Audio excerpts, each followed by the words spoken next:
Gurazala MLA Yarapathineni Srinivasarao మానవత్వాన్ని చాటుకున్నారు. పల్నాడు జిల్లా పిడుగురాళ్ల మండలం బ్రాహ్మణపల్లి బైపాస్ రోడ్డు వద్ద రోడ్డు ప్రమాదం చోటు చేసుకోగా 2 వ్యక్తులకు గాయాలయ్యాయి. అదే సమయంలో అటుగా వెళ్తున్న ఎమ్మెల్యే ఎరపతినేని శ్రీనివాసరావు ప్రమాదాన్ని గమనించారు.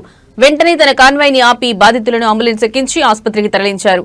ఇరువురికి మెరుగైన చికిత్స అందించాలని వైద్యులతో మాట్లాడారు. అలాగే తక్షణ సాయం కింద క్షతగాత్రులకు 10,000 రూపాయల ఆర్థిక సాయం అందించారు.